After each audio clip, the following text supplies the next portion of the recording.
Ora, bom dia a todos para mais um dia de trabalho. Aqui o nosso... sorry, I started in Portuguese.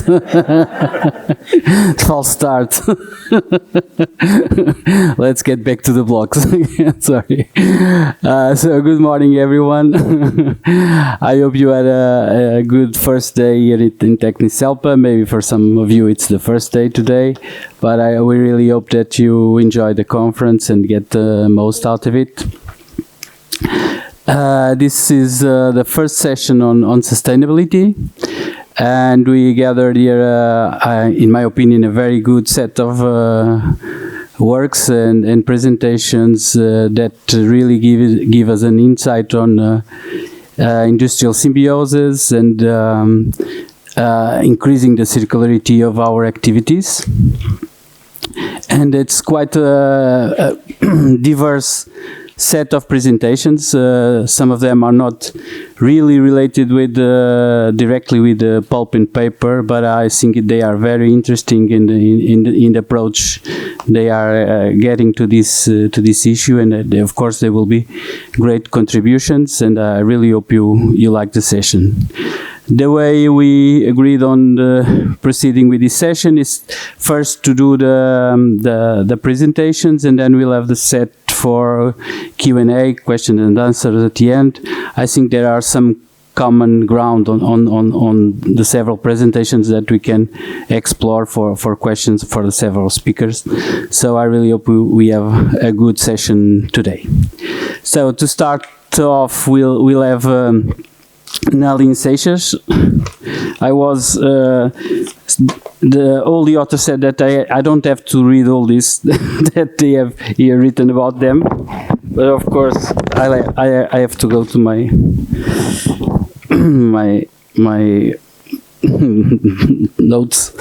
Yeah, but the presentations will be the sustainable approach to produce light-colored rosin and rosin esters using bio-based antioxidants.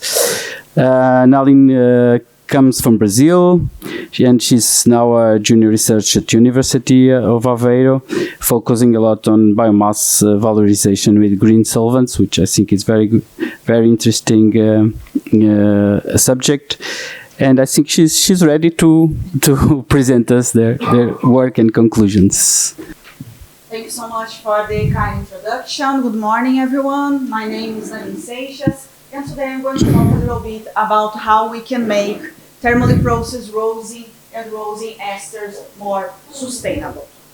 So first of all, what's rosin?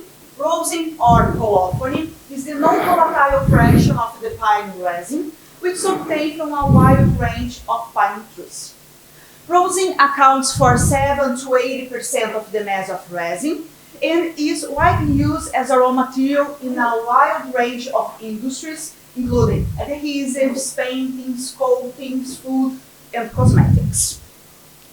Rosin is mainly composed of monocarboxylic diterpenic compounds, also known as resin acids, followed by neutral compounds, especially aldehydes and alcohols. The most common type of resin acids are the abietic type resin acids that have in common a conjugated double bond system. Examples here include abietic, neoabietic, and palustric acids. Another very common example of resin acids are the pymeric type resin acids that have in common a non-conjugated double bond system. Here, examples include pymeric, isopymeric, and sandaracopymeric acid. Another very common resin acid is the dihydroabietic acid with an aromatic carbon ring. Moreover, since all resin acids have a carboxylic group, rosin can suffer chemical modifications. Among the chemical modification possibilities, the thermal processing and the esterification reaction are the most common. However, rosin and rosin esters are prone to oxidation, leading to material degradation, property loss, and the undesirable darkening of the final product, which is the major limitation of its application. This limitation is mainly related with the reactivity of the conjugated double bond system of the abietic type resin acid in the presence presence of oxygen, UV light, or high temperatures. Among the options to prevent oxidation, particularly at industrial level, is the use of synthetic antioxidants. However, the use of synthetic antioxidants are often related to possible risks to human health and also negative impact in the environment. Therefore, the main goal of this work is to investigate the replacement of the synthetic antioxidant, low-inox TBM6, by natural alternatives during rosin thermal processing and also rosin esterification with glycerol. Moreover, to achieve light-colored rosin and rosin esters, the natural antioxidants were also combined with iodine, inert atmosphere, or both. And to determine if the final products meet the desired requirements, Gardner color, S number, soft point, and chemical compositions were evaluated. So initially, to select the best natural antioxidant for the thermal process of rosin, gallic acid, ascorbic acid, caffeic acid, lipoic acid, tocopherol, thymol, vanillin, and eugenol were tested alongside the synthetic antioxidant low-inox TBM6 for 8 hours at 265 C. Since the color is the most important parameter for rosin quality, the Gardner color of all thermally processed rosin were determined.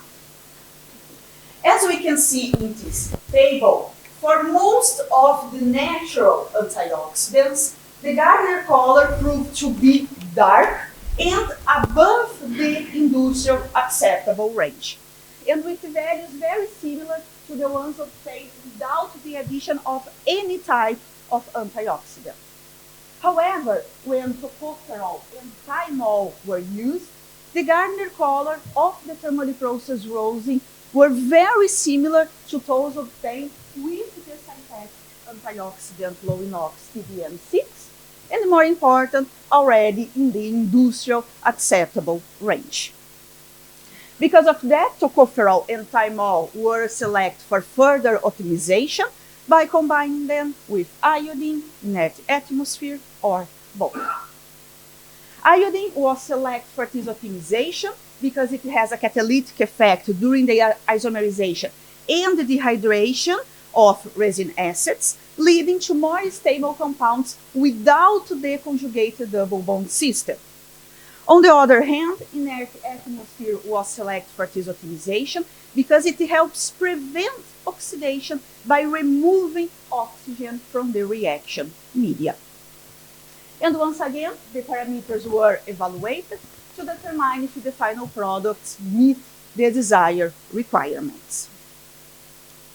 So the results show that when the thermal process is carried out with only iodine without any type of antioxidant, the rosins have Gardner color above 8 and therefore unsuitable for further applications.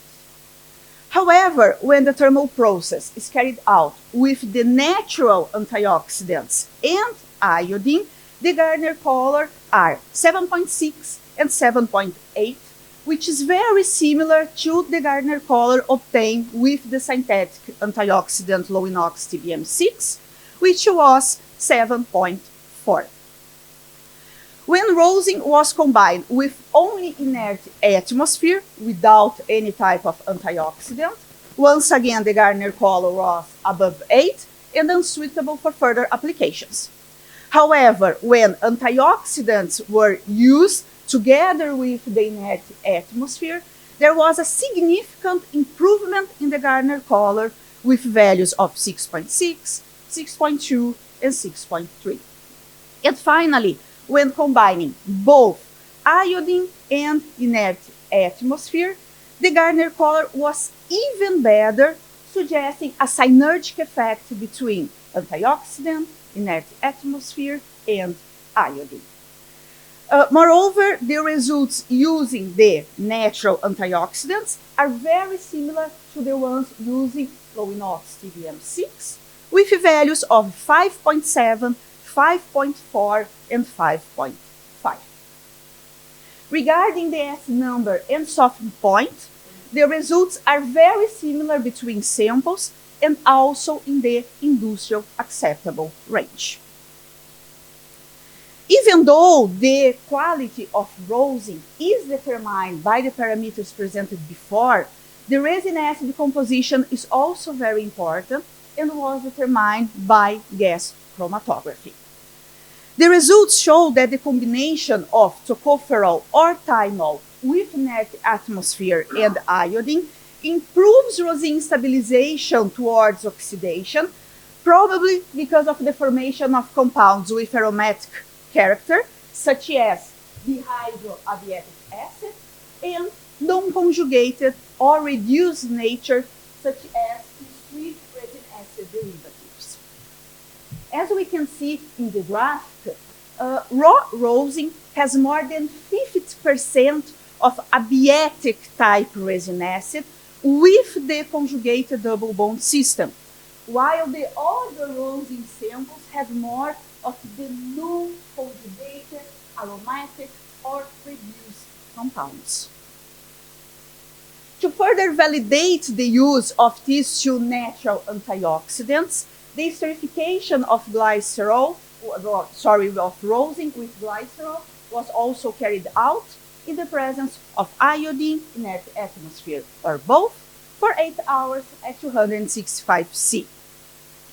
The results here show that when the natural antioxidants, thymol and tocopherol, are used, the quality parameters are very similar to those obtained with the synthetic antioxidant low inox TBM6, however, with a better tendency when using natural antioxidants with iodine and inert atmosphere, especially thymol, suggesting once again a synergic effect between antioxidant, inert atmosphere, and iodine. To confirm the esterification reaction, infrared analyses were also performed. Here we can see 3 examples, one of raw rosin, one of rosin ester made with tocopherol, and one of rosin ester made with low inox TBM6. And we can see that the peak related to the C-double-O bond of the carboxylic acid from the resin acid disappears after the reaction, confirming the esterification and also the similarities between the rosin ester made with the natural and the synthetic antioxidant. So as conclusion, the synthetic antioxidant low inox TBM6 can be replaced by natural alternatives, especially tocopherol and thymol, without changing the quality parameters, especially Gardner color, S number, and softening point. Moreover, inert atmosphere and iodine can be simultaneously used with the natural antioxidants to produce thermally processed rosin and rosin esters with light color and without property loss. And all antioxidants led to rosin samples with similar chemical composition. Therefore, replacing synthetic antioxidants with natural alternatives offers a promising solution for rosin industries to become more sustainable, meeting the growing demand for products composed entirely of natural components. Moreover, all the work presented before led to the industrial production of a new line of products by Pinopine from AVEIRO called the BioEcoTac line. The first product of the BioEcoTac line is a 100% bio-based glycerol ester of gun rosin, which is already certified by an external laboratory as a 100% bio-based. So this work was developed by University of Aveiro in cooperation with Pinopine, also from Aveiro, in the scope of a PRR project called RN21. Thank you so much for your attention.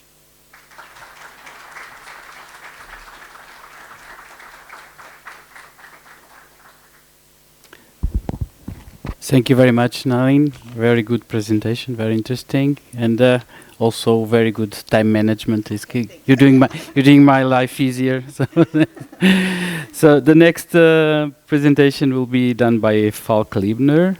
Is private docent in the field of biomaterial chemistry at Boku University of Vienna.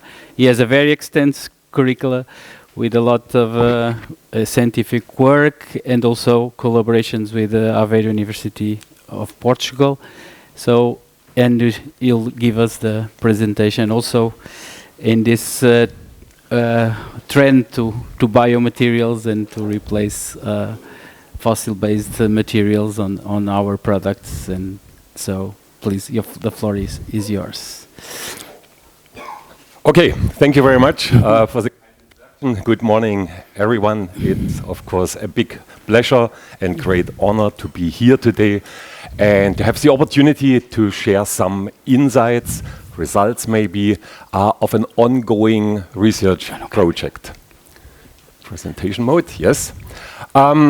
It is a project funded by the Austrian Research Promoting Agency. And it is a project that brought together 3 institutes of our university, then the Bioadhesive Center at the Swedish Agricultural University, and 3 companies, an Austrian sulfite pulp mill, a company which uses all kind of wood products, and another company which develops robotic automation solutions for the industry. The project I'm going to talk about, sorry, can you hear me still? Okay, I'm going to talk about is about additive manufacturing of fully bio-based, multi-recyclable indoor wood wall elements. So it's kind of engineered material, and we all know that engineered wood materials are continuing to be on the rise over the last 2-3 decades due to reasons. One is attractive price, and another one is the good mechanical properties compared to wood. Those materials even surpass the mechanical properties of wood.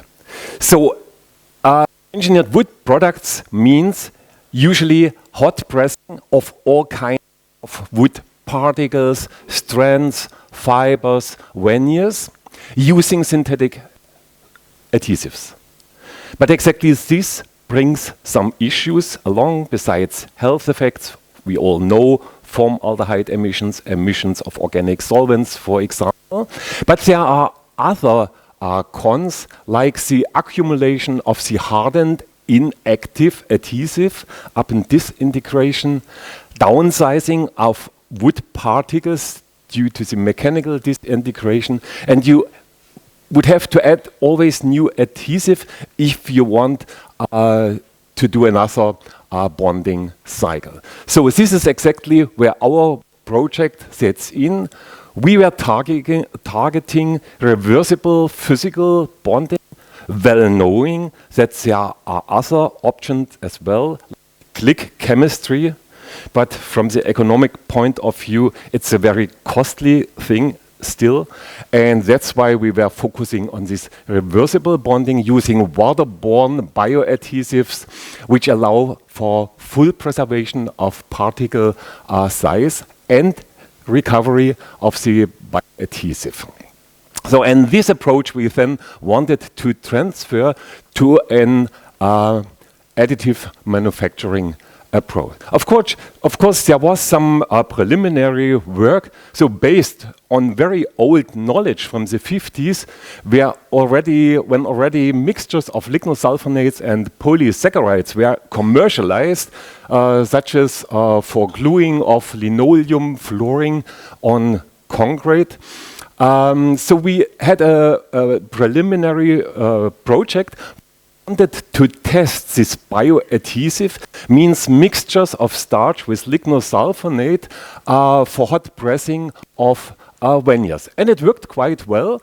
we found that we have a reversible bonding performance which is comparable to UF or MF bonding. The good point is what we investigated, that the starch doesn't need a pre-activation step, because under the load, under the hot pressing conditions, the starch is activated. We have a granule opening, a chain disentanglement, and plasticization.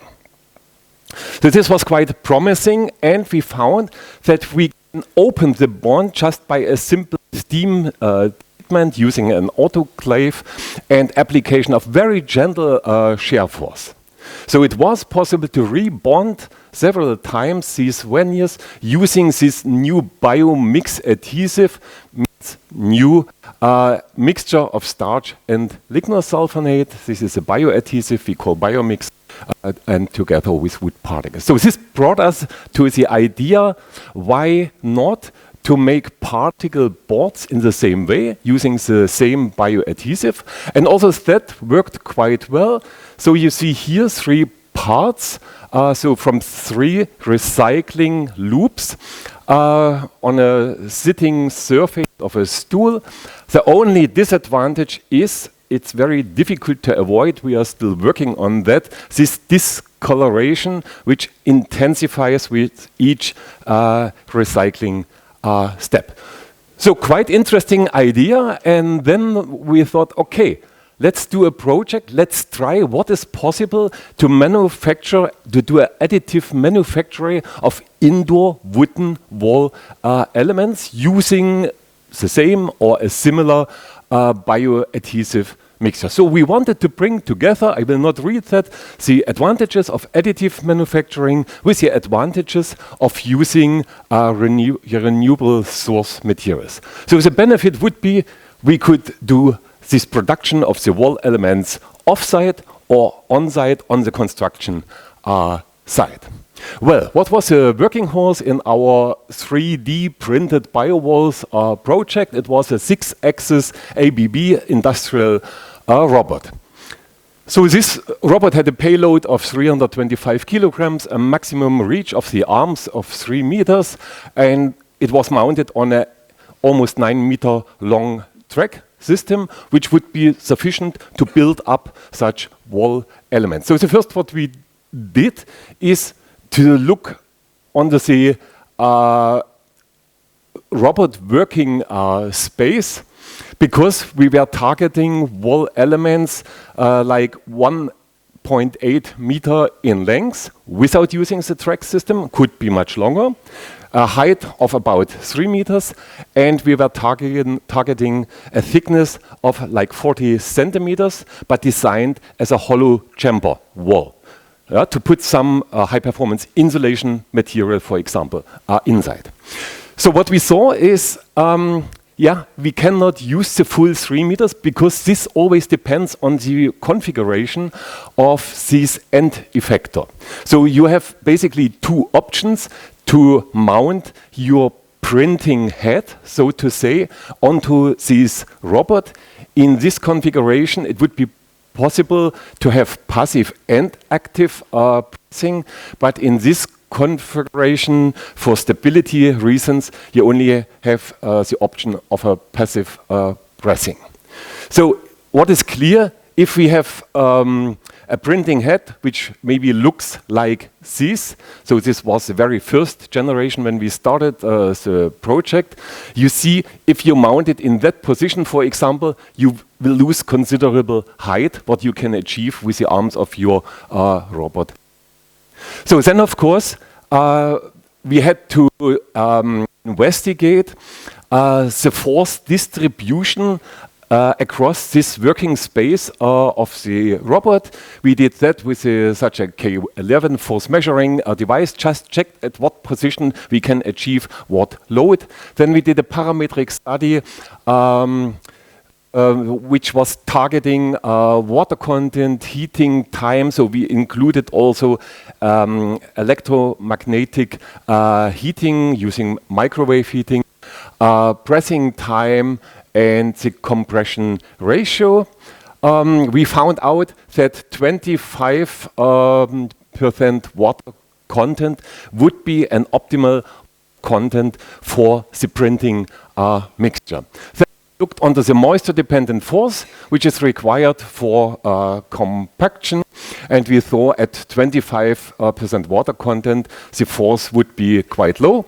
And then we also found that the compression ratio affects the spring back effect. If you compress too much, then it springs back much higher compared to a compression ratio of 2.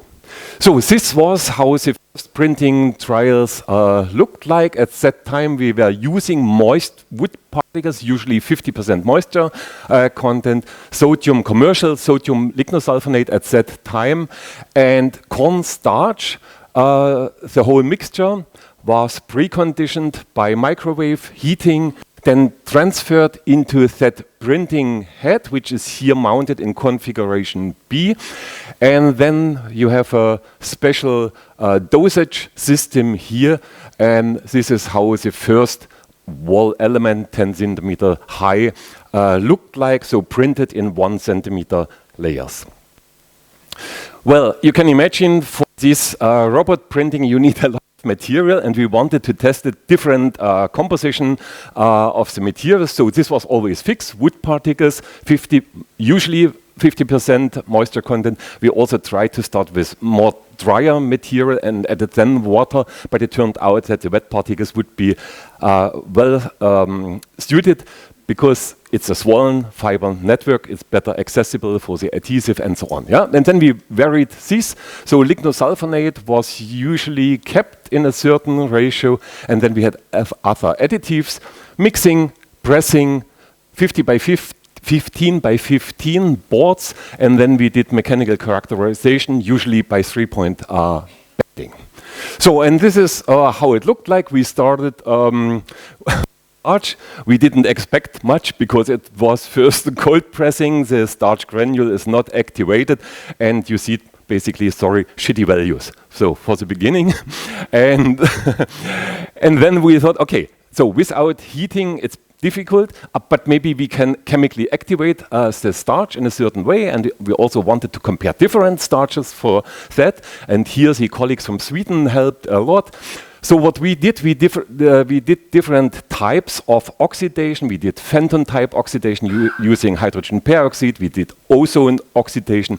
It turned out that ozone oxidation is well suited. It's slightly alkaline, pH, low concentration of ozone, short treatment times. And then we looked just on the different functional group contents, how the gelatinization properties change, and so on. And what we got is already a better picture of the behavior of the different starches. We saw that wheat starch and potato starch perform much better compared to the corn starch, for example. And then here we see already that the oxidation also brings something, Fortunately, we had a collaboration with a producer of starches, local producer of starches, who provided us with samples.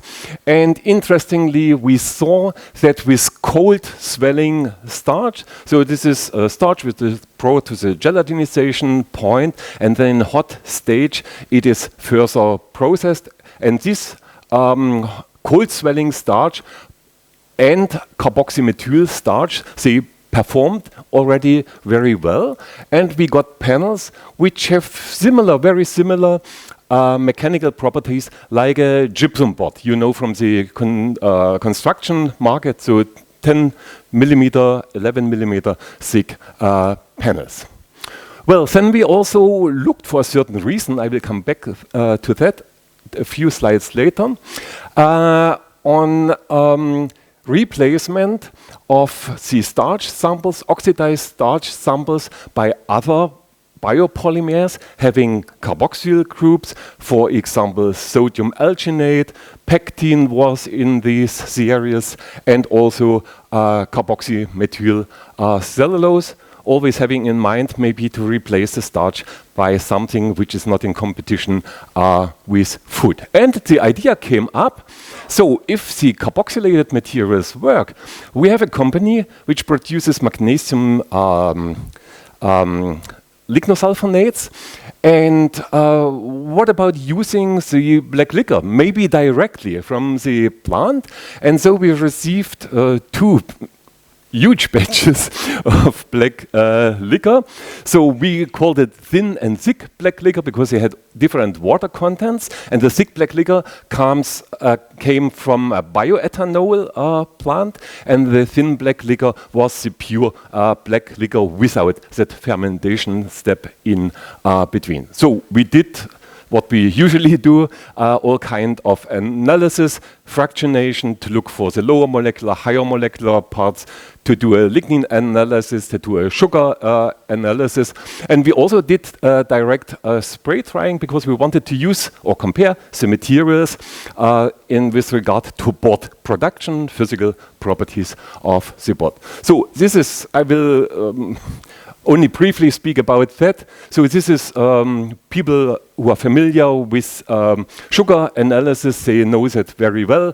Usually you analyze the sugars by methanolysis, do a quantitation of the sugars after trimethyl silylation, and this is how the sugar contents after methanolysis looked like. So clearly we have a sugar pattern which is dominated by the hemicellulose origin. The absolute sugar levels are distinctly lower for the thick black liquor due to this in-plant fermentation process.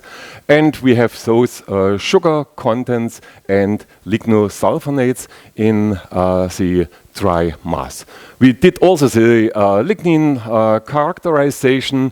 What we saw is that the lignosulfonate in the black liquors had a somewhat lower molecular weight compared to the commercial products, which are usually obtained by spray drying. So you have a thermal step, you can have condensation steps, and this might be an explanation why the lignosulfonates in the black liquor had a lower molecular weight. Well, then, of course, now was the interesting part. How would the physical properties, the mechanical properties look like when we replace a certain part of the lignin and the sugars by the black liquor? What we first see, it's a lot of data, so don't look too thorough on the data. Just simply compare the units here at the y-axis, and what we see is that the thick black liquor, even so coming from the bioethanol plant, looks much better with regard to mechanical performance compared to the thin black liquor. Yeah? Because everything about physical bonding has to do with the water content. And if you start with a material which has less water, you can, of course, add more. So that means in those boards we have a higher lignin content and nearly the same sugar contents. So now you see we played a bit around with the composition of the different mixtures. And what we see is, here is again our benchmark. It's a gypsum board for indoor wall elements. And if we produce a 10 millimeter thick panel out of this LS variant, which means the CMC variant, then we get quite comparable values. And also the black liquor doesn't look that bad. So we are not yet at the end. It's an ongoing project, yeah. But we see that the mechanical performance of this TL3 variant, where we have 25% of this thick black liquor incorporated, doesn't look that bad. I hope you agree. So, and then we continue. Of course, it is already the current configuration of our printing head.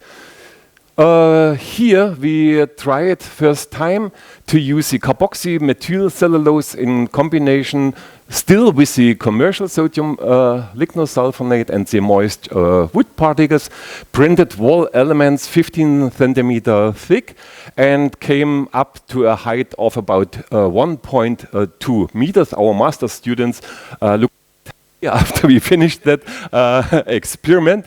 And what you see is these wall elements can carry already a substantial load. Of course, if you look from the side, it's not yet perfect. Yeah? So we are still working on that. So this is something which is related with the geometry and the opportunities of the printing head, but it looks not that bad. So what we also did, I think the time is slowly going to the end. Roughly, we did some fire testing, single item burning, cone colorimetric investigation. According to the SBI, we have a fire class B, which is the second best, which is not bad. It's a typical charring material, means it forms an insulating carbon layer on top, which is not surprising. You have lignin there. And also in the cone calorimetry, we saw that, for example, the smoke class S1 is reached, which is the best class. And according to this, we have a classification C at the borderline to B, yeah, which is related to the total heat release. We have to work on the stability of the boards over time, because when they dry out, the mechanical performance reduces, which is also not that surprising considering physical bonding. But we have an approach and methodology. Oh, sorry. We have a way out in mind using polyethylene glycol, for example, or polyvinyl alcohol, which can much better equilibrate the material in terms of moisture. And what we also did, it's a parallel project, also in the same big project, where a PhD student worked with different kinds of proteins and bentonite, also investigating what can we achieve at room temperature, what can we achieve at elevated temperature. And quite interesting, casein behaved quite well in those experiments. If you look at the very low press force we were using, we see that with the casein bonded material we can achieve a quite interesting mechanical performance. So with that, I'm at the end of my presentation. Thank you very much that I got maybe a little bit more time, but I wanted to talk a little bit about that to show you what we did, and I think there are quite some interesting results in that project. Thank you very much for your kind attention. Thank you very much, Falk. And now to end our presentations, we have Andreia Ferreira. She's coming from RAIZ. I have to make an interest declaration here because I have some participation on this work also. Nevertheless, she's working in our sector 10 years now already, in RAIZ and also in AVEIRO mill, KC mill. And she will talk us about a project of internal circulation, or increasing our circularity at our pulp mills. I really hope you enjoy.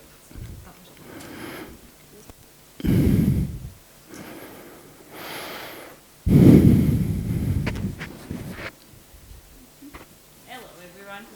I'm here.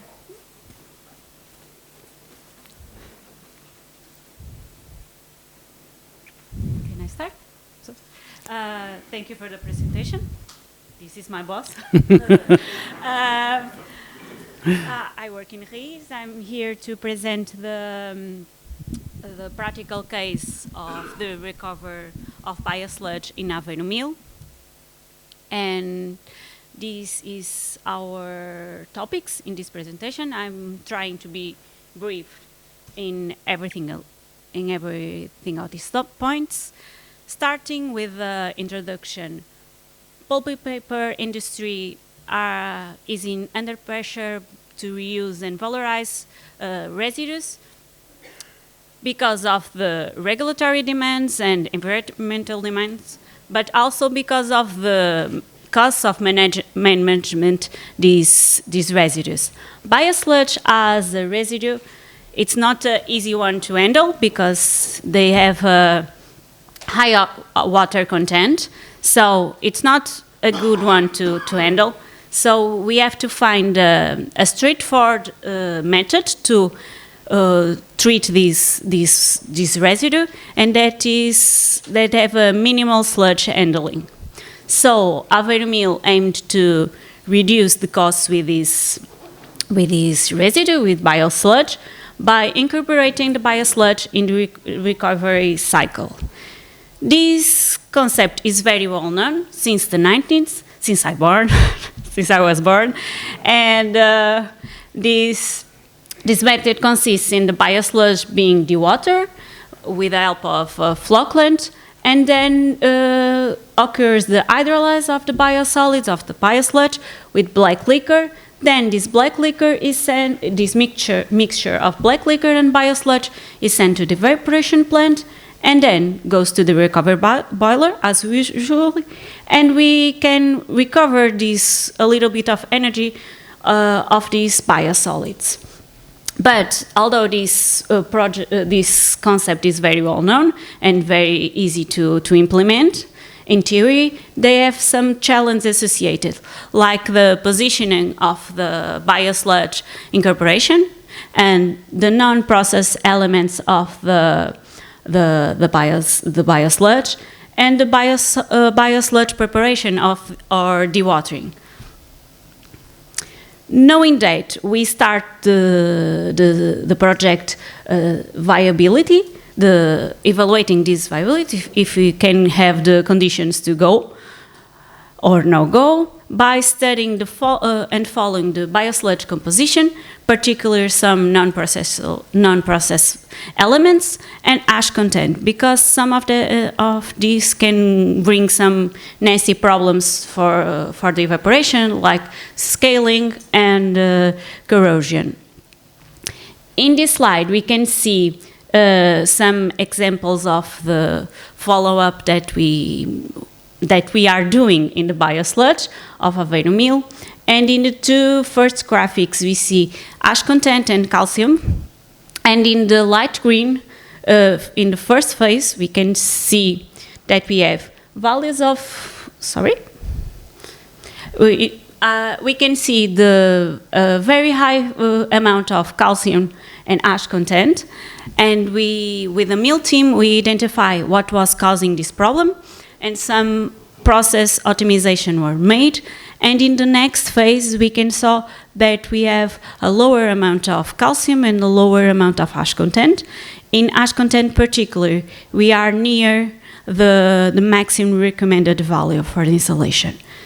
On the other end, the aluminum content was increased after the two phases of follow-up, and we have to do the same. We have to check what's causing that with the mill team. We identify what is causing, and then we take corrective measures that are in this moment implemented, and we are still following. In the last 3 samples of the aluminum, we can see that we have a downward tendency on these values, but we are still continuing to monitoring these values. And this is a point very crucial in these projects, because you have to always know the composition of the biosludge. Then we evaluated the impact of the biosludge in the recovery cycle, in particular in the evaporation, and knowing that we have a temperature of hydrolysis at least at 90 degrees, and we need a time of reaction of 1 hour. And we have to choose between 2 worlds. The first is we want steam economy, but we have a difficult scale control, and we are assuming that risk. Or if we have to consume steam, but we have a more easy way to control scale. And so we have to choose what is the best point for our mill. So we selected this optimal point by doing some evaluations in the steam economy of the plant by windjam simulation. We try different points of addition, different dosage of biosludge. Then, knowing that information, we select a point that we can control scale. In this case, an effect that we can wash without stopping the evaporation. And at the end, we confirm that this effect have the proper conditions for the hydrolysis. The liquid temperature of the effect was around 110 degrees, so it's okay for the hydrolysis. After defining our point of addition, we start with the process design.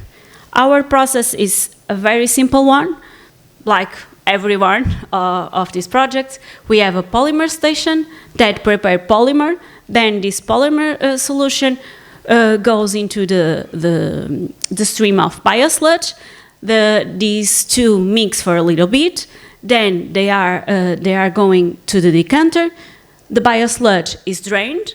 Then this biosludge drain is fed to the mixing tank where it occurs the hydrolysis with the flash black liquor. And then this mixture goes to the evaporation. And in the decanter, we have another current that is the filtrate removed from the biosludge when it's drained. First point that we work was the polymer preparation station, because we wanted a station that was the most automated possible, that were versatile, that is versatile, they can work with powder and liquid polymer, that have the correct times of activation for the polymer, because it's very important to have the correct times to have a polymer very well prepared. Then we have the reaction time between the polymer and the biosludge. We have to give enough time to these two combine between each other. And in this way, we can have a continuous working of the installation and a constant quality of the biosludge, a dry content and amount of polymer in the biosludge. Then we put a flash tank in the feed of liquor, because our liquor is above 100 degrees, and we want to reduce the seams losses and also to prevent some eventually corrosion due to flash in the mixing tank. Next point, decanter protection. We already had the protection because we have a flash tank, but we want to have an additional protection because everything can fail in the flash tank, and we have to have an additional step, like we have the decanter relocated from the mixing tank. The decanter doesn't sit directly above the mixing tank. We have a conveyor to transport the biosludge to the tank, and we have, for example, a control valve and among other protective measures. Fourth point, filtrate quality. It's very important because our object is to bring biosolids to the evaporation and then to the recovery boiler, and also because this filtrate, if have a high content of solids, this could generate falling in the channels, conveying the filtrate to the water waste treatment, can release odors of biological sludge in other points of the mill, that no one likes that smell in other parts of the mill. And if we don't feed this filtrate to the biological treatment, this can have a negative impact in the primary treatment. And so we can have a good quality of filtrate with low solids by selecting a good polymer, having the perfect dosage of the ideal dosage of polymer, and also with the operation of the decanter. Last 2 points, the mixing tank and the circulation. Both of these points have the objective of a good mixture, and with this mixture we can have the biosolids dissolved and and a good homogenization, because when you have some biosolids that are not dissolved in the black liquor, it's not a good situation because they can deposit in the evaporator surface, and we lost performance on the evaporation. This is have to be also combined with sludge quality. If we have high dry contents on the biosludge, it's more difficult to hydrolyze the biosludge, and also if we have a higher dosage of polymer, it's very difficult to hydrolyze the biosludge and dissolve these materials. Next to the polymer selection, this was a first in RAIZ in this area. We have to select. We have to implement a method of selecting biosludge, and here we can see in the first scheme the implementation that we made in these two videos. If I can start the second video, but it's not easy to start. But it's the example of, we can see the flow of the filtrate and the quality of filtrate, and that is why it's very important the selection of the polymer and the dosage, because you can have different quality of filtrates based on that.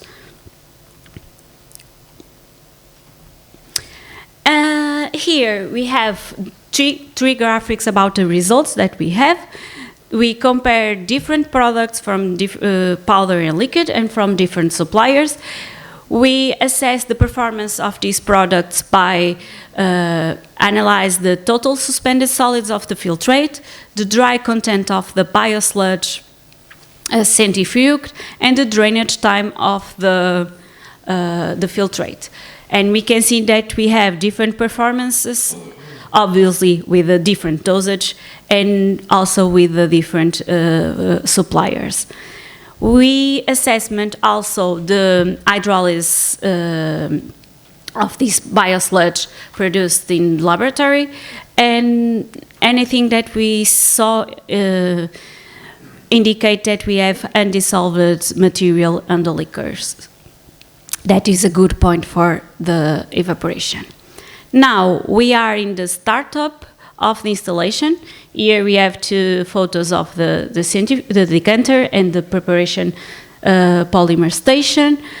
In this moment we are monitoring different parameters to evaluate the biosludge quality. As I said, it's very important to know the composition of the biosludge to check if this biosludge is okay to enter the evaporation.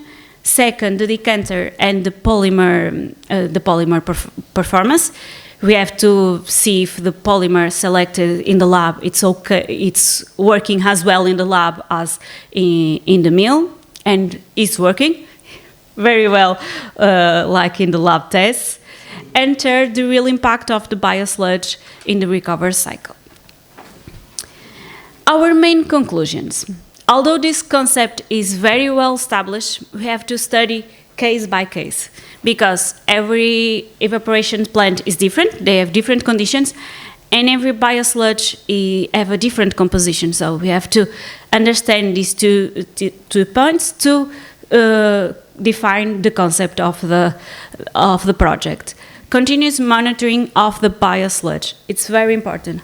As I show you, the composition of the biosludge can change because anything happen in the process, and we have to have the knowledge to make a decision if you continues to incorporate this biosludge in the evaporation, or if you want to stop the incorporation because we don't know the cause, or we don't have the measures to correct this problem. And finally, the polymer preparation system, because it should be as much as reliable as possible. so we can have a continuous performance, but also because if we have a high dosage of polymer, we have difficulties hydrolyzing the biosludge, and this brings us problems in the evaporation plant. And also, with high dosage of polymer, normally goes high dry content of the biosludge, and also have a problem in the hydrolysis. The material isn't dissolved, and we have depositions on the evaporation. And that's all that I have to present to you today. I hope you enjoy it. Thank you.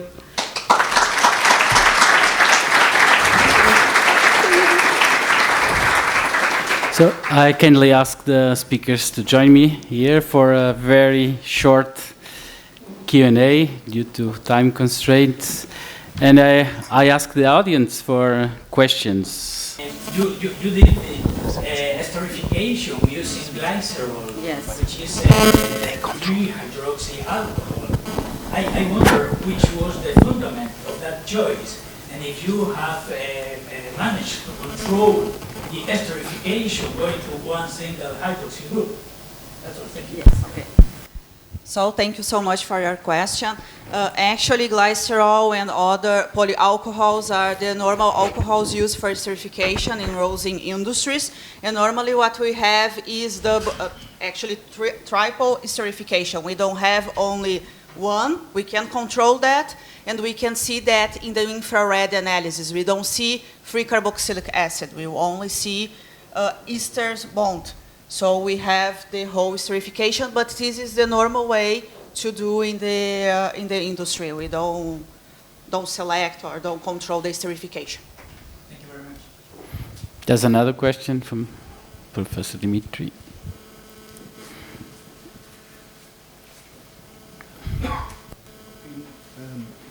Dimitri Vtugin, University of Ferreira. And my question is to Nalin also, the first presentation, because when we compare antioxidant effect, we always compare antioxidant activities of the compound and also shelf life in the composite. Could you comment the difference between these parameters in the natural and synthetic antioxidant you used in this? Yes, of course, we didn't have time to do the whole shelf life study, but I can tell you that since we already have the product line made by Pinopine, this first product already went to another industry to prepare adhesives, and so far we have good response for them. Of course, it's not the same as the synthetic compound. I'm going to steal a phrase from yesterday's speaker. He said sustainability comes with a cost, and we can see that not only in the price but also in the results. But soon we need to choose between sustainability and the synthetic compounds, and I think in the end it's going to be better in the future, even though maybe the color is not the same. Maybe we need to choose, but we still didn't have time to do the whole shelf life evaluation. More questions? I think that from the audience, no. I just have a final one that is a bit related with what you're talking. Of course, we are still in early stages of development of this, and I think it's for both, and then I have also one for Andreia. How do you see the uptake from the industry to this new process? Are they ready to integrate it, change their very highly optimized processes with these new products? And if they have the sense, maybe it's a bit too early, that the market will pay this extra charge for that. Maybe I can start, because since we already have this cooperation with the industry, with them at least it's very good. They are open to that. Even from the beginning, when we didn't have good results, they were also always saying no, but it's okay because it's natural. But when we talk with other industries, sometimes they say, no, if it's not the same, we don't want. Mm-hmm. So it's a challenge, I know, but maybe in the future. Everybody's going to need them, yes, it's going to change. And we're being prepared. Yes. Falk, do you have anything to add? So? Yeah. From my point of view, I showed you that quite a couple of industry partners are involved in the project. They are pretty much interested. We are currently preparing a new proposal for continuation of those investigations, and all industry partners immediately agreed to join, so there is big interest. So the solution you sought is not yet ready, so it will take for sure at least another research project. But I think we are on a good way with that, and the results, I mean, it's not overwhelming so far, the mechanical properties, but I think we are on a good way. Just a final question to Andreas. So, as I understood, and I'm pretending that I don't know.